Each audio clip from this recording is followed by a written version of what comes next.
దేశంలో క్షయవ్యాధి నిర్మూలన కోసం మోదీ ప్రభుత్వం అనేక కార్యక్రమాలు చేపట్టిందన్నారు కేంద్ర మంత్రి కిషన్ రెడ్డి. టీబీ ముక్త భారత్ అభియాన్ కార్యక్రమంలో భాగంగా ఎర్రగడ్డి హాస్పిటల్లో టీబీ నిర్మూలనే లక్ష్యంగా 100 రోజుల విస్తృత ప్రచార కార్యక్రమాన్ని కిషన్ రెడ్డి ప్రారంభించారు. మోదీ ప్రధానిగా బాధ్యతలు చేపట్టిన తర్వాత 22,000 కోట్ల ఖర్చుతో దేశమంతా క్షయవ్యాధి నిర్మూలన కార్యక్రమాలు చేపట్టారని తెలిపారు.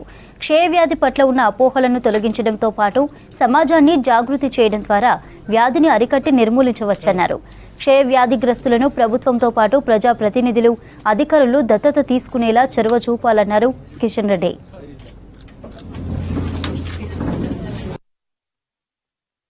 కీలకమైనటువంటి వ్యాధుల నిర్మూలన కోసం అనేక రకాల చర్యలు తీసుకుంటున్నాం.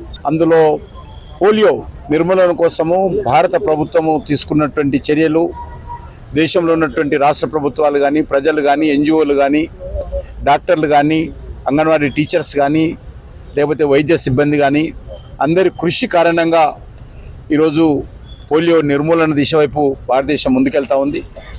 పోలియో పూర్తి స్థాయిలో నిర్మూలన జరిగింది. అదేవిధంగా ఈరోజు క్షయవ్యాధి కూడా, టీబీ కూడా నిర్మూలన చేయాలనేటువంటి దృక్పథంతో అనేక రకాల కార్యక్రమాలు తీసుకుంటున్నాం. దీంట్లో కూడా ఒక బస్తీలో అంగన్వాడీ టీచర్స్ నుంచి మొదలు పెడితే ఉన్నత స్థాయి అధికారుల వరకు కూడా ప్రజాప్రతినిధులు, ఎన్జిఓస్ అందరూ కూడా భాగస్వాములు చేస్తూ ఉన్నాం.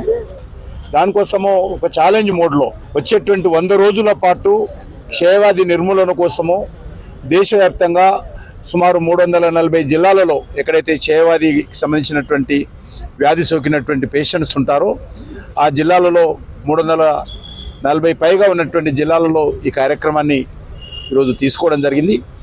100 రోజుల పాటు ఈ కార్యక్రమము దేశవ్యాప్తంగా ప్రతి బస్తీకి వెళ్ళడము, ప్రతి పేషెంట్ దగ్గరికి వెళ్ళడము, పేషెంట్కి సంబంధించినటువంటి కుటుంబ సభ్యులను కలవడము, వాళ్ళని అవేర్నెస్ తీసుకురావడము, వాళ్ళకు పూర్తి స్థాయిలో మెడిసిన్స్ ఏ రకంగా వాడాలి, జాగ్రత్తలు ఏ రకంగా తీసుకోవాలి, మరి భారత ప్రభుత్వము పెద్ద ఎత్తున ఈ క్షయవ్యాధికి వ్యతిరేకంగా క్షయవ్యాధి నిర్మూలన కోసము మరి పేషెంట్స్లో అవేర్నెస్ తీసుకొచ్చి పూర్తి స్థాయిలో భారతదేశము క్షయవ్యాధి లేనటువంటి ఒక నూతన భారతాన్ని నిర్మాణం చేయాలనే దృక్పథంతో